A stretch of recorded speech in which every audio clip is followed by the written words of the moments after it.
अल्लाह के दर पे माथा टेकना शुरू कर दो। खुदा की कसम कोई भी हमारी इमलाक को नुकसान नहीं पहुंचा सकता। आज हम मजबूर मजलूम अपनी इमारतों को लूटता हुआ टूटता हुआ देख रहे हैं। वीडियो नहीं बना सकते कि पुलिस वाले हमें मार न दे, यूएपीए लगा के हमें जेलों में न ठूस दे। इस डर से कोई मुसलमान सामने आने को तैयार नहीं। और वो मुसलमानों की बड़ी बड़ी तंजीमें ना मालूम कहाँ है, मुझे नहीं मालूम कहाँ है वो तंजीमें जिनको बनाया हमने, जिनको ऊपर हम लेकर गए, जिनके लिए हम 24 घंटे तैयार खड़े रहते।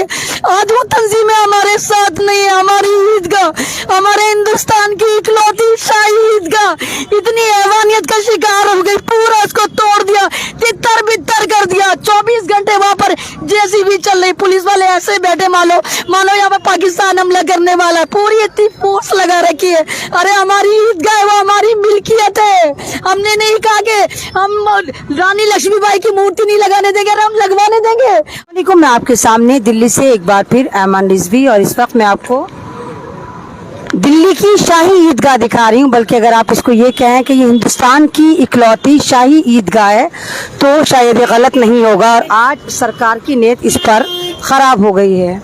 हालांकि ये हमें अब तक जब से पता चला, हमें यही पता था कि ये वक्फ बोर्ड के अंडर में आती है और ये एक ऐसी शाही ईदगाह थी जिसमें बैक वक्त 50,000 मुसलमान नमाजी ईद की या बकरीद की नमाज पढ़ लेते हैं। ये सदर बाज़ार जो है वहाँ पर वाक़या है, कस्साबपुरा वहाँ पर है। यहाँ पर बाकायदा इसमें शादियाँ भी होती हैं, बाकायदा इसकी कमेटी भी है। और जैसे भी आपने देखा कुछ दिन पहले यहाँ पर एक मुजस्समा लगाने की बात पर मामला ख़राब हुआ और वो मामला हाई कोर्ट जा पहुँचा। मुजस्समा था फ्रीडम फाइटर झांसी की रानी का कि इनका यहाँ पर मुजस्समा लगाया जाएगा। मुसलमान इसकी मुखालफत तो नहीं कर रहे थे, लेकिन जब बात यह आई कि ईदगाह को तोड़कर ही वो मुजस्समा लगाया जाएगा तो फिर बात हाई कोर्ट में पहुंची। और हाई कोर्ट में जब ये फैसला गया, और आपको जैसे पता है कि हमारा जो दिल्ली का वक्फ बोर्ड है वो अनाथ है, वो पूरा का पूरा एलजी के अंडर में है। एलजी उसको कंट्रोल कर रहे हैं और दिल्ली के एलजी आपको खुद पता है कि वो सरकार के पिट्ठू हैं। और उन्होंने जाकर कोर्ट में कह दिया, हाई कोर्ट से कह दिया कि हमारी ज़मीन ही नहीं है। आप एक बात बताइए, जो वक्फ बोर्ड हमारा है, जो वक्फ बोर्ड मुसलमानों का है, तो मुसलमानों को पता होगा कि उनकी कहाँ कहाँ प्रॉपर्टी है, कितनी प्रॉपर्टी है। वक्फ बोर्ड ये जो शाही मस्जिद है, हिंदुस्तान के मुसलमानों के पास इकलौती शाही मस्जिद है या ईदगाह है जो मुगलों के ज़माने में बनाई गई थी। और अल्हम्दुलिल्लाह बहुत ज़बरदस्त है, बहुत लंबी चौड़ी है और एक प्राइम लोकेशन पे है। और इस वक्त सरकार की नीयत इस पर ख़राब है। अभी आपने देखा कि कुछ दिन पहले किस तरह सरकार ने कहा था कि हम वक्फ बोर्ड के अंदर अपने मेंबर बिठाएंगे, यानी हम हिंदू मुसलमान लोगों को वहाँ पर एंट्री देंगे। और इस पर भी बहुत ज़्यादा बवाल हुआ। फिर मुस्लिम पर्सनल लॉ बोर्ड निकल कर आया, उसने कहा कि आप लोग ईमेल करें और कहें कि हाँ हम अपने वक्फ बोर्ड को बचाना चाहते हैं। मेरा भारत का भोला भाला मुसलमान वो दबा कर ईमेल कर रहा था, दबा कर ईमेल कर रहा था, कभी अपनी बीवी के मोबाइल से तो कभी अपने मोबाइल से, कभी अपने बच्चों के मोबाइल से, कि शायद इस तरह वो दिल्ली की नहीं पूरे हिंदुस्तान की वक्फ बोर्ड को बचा पाता। लेकिन रिजल्ट क्या रहा, अभी वो फैसला आया भी नहीं था। और मुसलमानों की जो धरोहर है, मुसलमानों की जो ईदगाहें हैं, मुसलमानों की जो मसाजिद है, मुसलमानों की जो वक्फ बोर्ड की प्रॉपर्टी है, जिसको ना मालूम ये हिंदू लोग या ये गुफाओं की औलादे क्या समझते हैं, उनको लगता है कि ये जो प्रॉपर्टी है वो गॉड गिफ्टेड है, इनको किसी सरकार ने दी है। ना, ये अल्लाह की प्रॉपर्टी है। वो प्रॉपर्टी है जो हम लोग अपनी मर्जी से अल्लाह की राह में देते हैं और उसको बेचा नहीं जा सकता, उसको खरीदा नहीं जा सकता। इस प्रॉपर्टी से जो हमारी मसाजिद हैं, हमारे मदरसे हैं, हमारे इमाम बाड़े हैं, हमारे कब्रिस्तान हैं, वो तमाम चीज़ों के जो मैनेजमेंट है हमारा इसका किराए से चलता है। ये वक्फ बोर्ड की प्रॉपर्टी कहलाती है। और हिंदुस्तान का तीसरा सबसे अमीर जो है प्रॉपर्टी कहलाती है।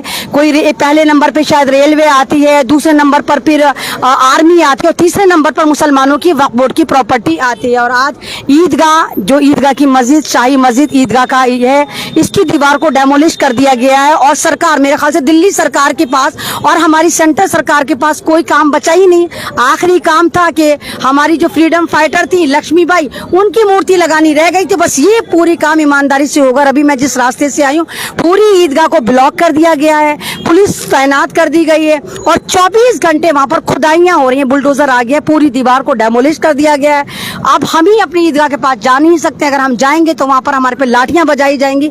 अभी कुछ औरतें आई थी तो उन पर भी लाठी का इस्तेमाल करने की धमकी दी गई थी, जो चले गए थे। इनको लगता है कि मुसलमान जो है उनको डरा दिया जाएगा, उनको धमका दिया जाएगा, उनको यूएपीए लगाने की धमकी दे दी जाएगी और वो बेचारे डरे सहमे अल्लाह के भरोसे छोड़ के घर को चले जाएंगे। तो अल्लाह का घर है, अल्लाह बचाएगा, नहीं, ऐसा नहीं होता है। बेशक अल्लाह का घर है, इसकी जिम्मेदारी हमारी है, इसकी हिफाजत हमारी, क्योंकि हमारी मसाजिदें हैं, हमारी ईदगाहें हैं, हमारे कब्रिस्तान है। और जिस लिहाज से आपने देखा, जैसे ही एमसीडी में केजरीवाल की सरकार दिल्ली में आती, उसके बाद आप देखिए कि अगर आप देखेंगे कितनी मसाजिदों को शहीद कर दिया गया, कितने इमाम बाड़ों को शहीद कर दिया गया, कितने कब्रिस्तानों को उजाड़ दिया गया, कितने ऐसे मज़ारात हैं जो बहुत पुराने थे, कुछ 600 साल पुराना, कुछ 700 साल पुराना, उनको शहीद कर दिया गया। और हम लोग आराम से देखते रहे कि भाई अल्लाह की प्रॉपर्टी थी, अल्लाह देख लेगा।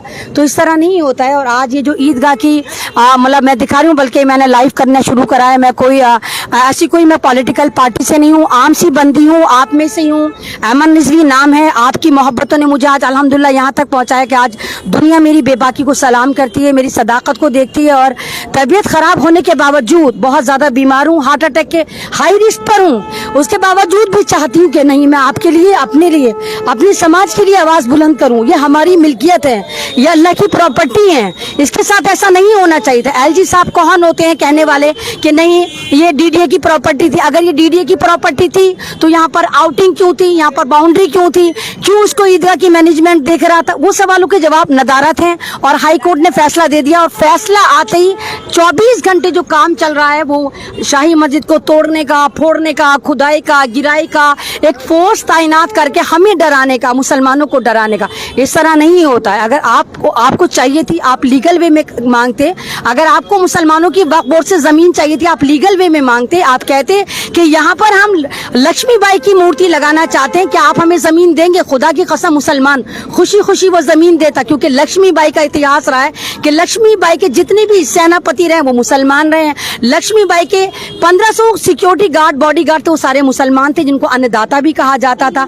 तो ये एक तरह का मुसलमानों के साथ खिलवाड़ करा गया दिल्ली के माहौल को खराब करने के लिए, क्योंकि इलेक्शन सर के ऊपर है। मेरे ख्याल से 5 महीने बाद दिल्ली में विधानसभा के इलेक्शन है।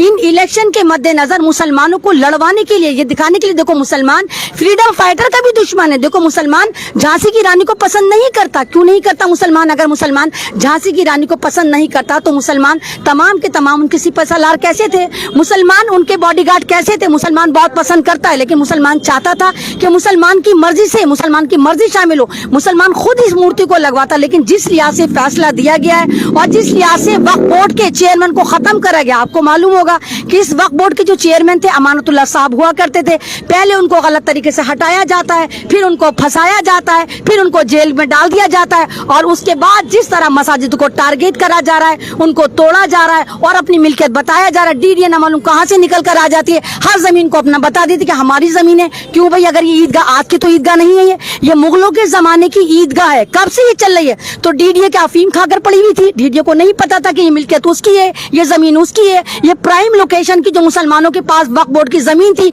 डीडीए को ऐसा कौन सा उसने अलादीन का चिराग घिसा कि सारी नॉलेज उसके पास आई, उसको लगा कि ये जमीन इसकी है। तो ये तमाम के तमाम ड्रामे हैं, क्योंकि मुसलमानों के वक्फ बोर्ड इस वक्त अनाथ है। मुसलमानों का पूरे हिंदुस्तान के वक्फ बोर्ड पर इन लोगों की नजर है, सरकार की नजर है। सरकार इसमें अपने नुमाइंदे बिठाना चाहती है ताकि इसकी टोटल इनकम, इसका जो एक टर्न है, बहुत ज्यादा टर्न ओवर है, और इसी से इमामों की तनख्वाह जाती है, बेवाओं के वजीफे बंधे हुए हैं, बहुत सारी यतीमों की लड़कियों की शादियां इसी के फंड से होती हैं। और इस फंड पे जो सरकार की नीयत खराब हुई है वो ये दर्शाती है कि सरकार हमसे कितना डरी है, हमारी प्रॉपर्टियों से कितना डरी है। मुसलमान क्या मांग रहा है आपसे? मुसलमान सरकारी नौकरियों में नहीं है, मुसलमान को आप सरकारी नौकरी देते नहीं, मुसलमानों को आप किस तरह बदनाम करते हैं? कभी थूक जिहाद के नाम पे, तो कभी लव जिहाद के नाम पे, तो कभी इस जिहाद के नाम पे, तो कभी इस प्रोटेस्ट के नाम पे, तो कभी उस प्रोटेस्ट के नाम पे। ये ईदगाह गवाह है कि जब एनआरसी का प्रोटेस्ट होता था तो मैं यहाँ पर आती थी, बहुत बार मैं यहाँ पर आई हूँ, और हजारों हजार का मजमुआ यहाँ पर औरतों का होता था जो हम अपने हक की लड़ाई कर रहे थे। तब तो डीडीए ने नहीं कहा कि ये औरतें इलीगल तरीके से हमारी जमीन पर बैठी हैं, और आज फोर्स को लगा के हमें डराने का ये मकसद है कि ये लोग हमें डराना चाहते हैं और एक के बाद एक हमारी प्रॉपर्टियों को ये हथियाना चाहते हैं। लेकिन इसके लिए हम जिम्मेदार हैं, आप जिम्मेदार हैं। जरा नजर उठाकर देखें, वक्फ बोर्ड के जितने भी चेयरमैन हुए उनकी टोटल आप उनकी मिल्कियत को उठाकर देखें कि उन लोगों ने हमारे साथ क्या करा। उन्होंने ही बताया कि वक्फ बोर्ड कैसी बेची जाती है, उन्हीं चेयरमैनों ने बताया कि वक्फ बोर्ड को कैसे खरीदा जाता है, कैसे बेचा जाता है। जबकि वो जमीन जो मेरे अल्लाह की राह में दी हुई है, अल्लाह की जमीन को हम नहीं बेच सकते, जो हमने अल्लाह को दे दी, वक्फ कर दी। अल्लाह की जमीन को ना तो कोई खरीद सकता है, ना बेच सकता है, ना कब्जा कर सकता है, ना हथिया सकता है। वो अल्लाह की जमीन है, उसका रिवेन्यू जो उसके ऊपर किराया आता है वो सारा का सारा अल्लाह की राह में खर्च होता है। इमामों को तनख्वाह, मुअज्जिनों को तनख्वाह, बेवाओं को पेंशन, औरतों की शादियां, कब्रिस्तान के मैनेजमेंट को उसका जो तनख्वाह, वो सारी तनख्वाह दी जाती है। और ये सरकार आपकी कमर तोड़ना चाहती है, आपकी प्रॉपर्टियों पे कब्जा करके आपको कमजोर करना चाहती है। और अफसोस इस बात का है कि आज वो तमाम मुस्लिम तंजीमें नामालूम कहाँ हैं जो हमसे ईमेल करवा रही थी कि वक्फ बोर्ड को बचाइए, ईमेल करिए। कहाँ है वो तंजीमें जिनके लिए हम सुबह शाम 24 घंटे वायरल कर रहे थे कि चलो इस पे मेल करो, इस पे मेल डालो। कहाँ है वो मुस्लिम पर्सनल लॉ बोर्ड? वो तो नहीं आ रहा। उसको नहीं पता कि ईदगाह मुसलमानों की प्रॉपर्टी है, उनको नहीं पता कि वक्फ की प्रॉपर्टी है। तो मुस्लिम पर्सनल लॉ बोर्ड कहाँ है? आपने 5.5 करोड़ मुसलमानों के जज्बात के साथ खिलवाड़ करा। मुसलमानों ने भर भर के आपको मेल करी इस उम्मीद से कि शायद उम्मीद की आखिरी किरण हमारे पास ये यहाँ पर यही है, मुस्लिम पर्सनल लॉ बोर्ड है। लेकिन मुस्लिम पर्सनल लॉ बोर्ड तो सामने नहीं आया, कोई मुस्लिम बड़ी तंजीम सामने नहीं आई। वो सरकार से सवाल करने को तैयार नहीं कि डीडीए कहाँ से आया, एकदम से डीडीए कैसे कह सकता है ये प्रॉपर्टी हमारी है, जब वक्फ बोर्ड का कोई चेयरमैन ही नहीं है, जब वक्फ बोर्ड को पता ही नहीं है चेयरमैन को कि हमारी, जब वक्फ बोर्ड का चेयरमैन या गवर्नर को पता ही नहीं है कि हमारी जमीन कहाँ है, तो वो किस तरह अर्जी लगा सकते। तो ये जिम्मेदारी भारत के 35 करोड़ मुसलमानों के ऊपर है कि वो अपनी इमलाक को बचाएं, वो अपनी मसाजिद को बचाएं, वो अपने कब्रिस्तानों को बचाएं, वो अपनी दरगाहों को बचाएं, वो अपने इमाम बाड़ों को बचाएं, वो अपनी बेटियों को बचाएं, वो अपने धर्म को बचाएं। हमारी जिम्मेदारी है। हमारे लिए सरकार कुछ नहीं करेगी, हमारे लिए हमारी तंजीमें कुछ नहीं करेंगी। अभी भी वक्त है, सुधर जाओ, अल्लाह की तरफ रुजू करो। तमाम ये जो तुमने खुराफात है, नशा, हरामखोरी, रियाकारी कर रखी है, बंद करो, तौबा करो। देखो तौबा के दरवाजे भी कब्जा होने की कगार पर है। मस्जिद मसाजिद हमारी तौबा के दरवाजे हैं। अगर इन पे भी ये लोग अगर मुसल्लत हो गए तो सोचो हमारे लिए क्या बचेगा। आखिरी दरवाजा तुम्हारे पास है, अल्लाह का डर और अल्लाह का दर। अल्लाह से डरना शुरू कर दो, अल्लाह के दर पे माथा टेकना शुरू कर दो। खुदा की कसम कोई भी हमारी इमलाक को नुकसान नहीं पहुंचा सकता। आज हम मजबूर, मजलूम अपनी इमारतों को लूटता हुआ, टूटता हुआ देख रहे हैं। वीडियो नहीं बना सकते कि पुलिस वाले हमें मार न दे, यूएपीए लगा के हमें जेलों में न ठूस दे। इस डर से कोई मुसलमान सामने आने को तैयार नहीं। और वो मुसलमानों की बड़ी बड़ी तंजीमें ना मालूम कहाँ है, मुझे नहीं मालूम कहाँ है वो तंजीमें जिनको बनाया हमने, जिनको ऊपर हम लेकर गए, जिनके लिए हम 24 घंटे तैयार खड़े रहते। आज वो तंजीमें हमारे साथ नहीं है। हमारी ईदगाह, हमारे हिंदुस्तान की इकलौती शाही ईदगाह इतनी हैवानियत का शिकार हो गई, पूरा उसको तोड़ दिया, तितर बितर कर दिया। 24 घंटे वहां पर जेसीबी चल रही, पुलिस वाले ऐसे बैठे मानो यहाँ पर पाकिस्तान हमला करने वाला है, पूरी इतनी फोर्स लगा रखी है। अरे हमारी ईदगाह है, वो हमारी मिल्कियत है। हमने नहीं कहा कि हम रानी लक्ष्मीबाई की मूर्ति नहीं लगाने देंगे, हम लगवाने देंगे, अपने घरों में लगाएंगे। लेकिन आप हमसे मांगो, इलीगल तरीके से आप हमारी प्रॉपर्टी पे कब्जा नहीं कर सकते, हमें बदनाम नहीं कर सकते। बस मैं आप तमाम लोगों से ये कहूंगी, खुदा ये हमारी मिल्कियत है, ये मत देखे कि हमारी आवाज कौन उठाएगा, ये देखेगा हम भारत के मुसलमान है, ये हमारी मिल्कियत है, ये हमारी मस्जिद है, ये हमारी ईदगाह है, इसको बचाने का काम हमारा है। सरकार इस पे कब्जा कर रही है, लगातार नीयत खराब कर रही है, इसको बचाइए। अपना काम लिखतम में करिए, बख्तम में हम आपका काम करें, लिखतम में आप करिए। इसके खिलाफ लगाइए, एप्लीकेशन लगाइए। मुझे मालूम है मेरे समाज में अल्हम्दुलिल्लाह बहुत काबिल वकील है, मेरे समाज में बहुत काबिल पत्रकार है, मुझे पता है मेरे समाज में बहुत बड़े बड़े मुहद्दिस हैं, वो आगे आए और हमारी मसाजिदों को, हमारे मदरसों को, हमारी ईदगाहों को, हमारे खानकाहों को, हमारे कब्रिस्तानों को बचाएं। प्लीज आगे आए, प्लीज आगे आए।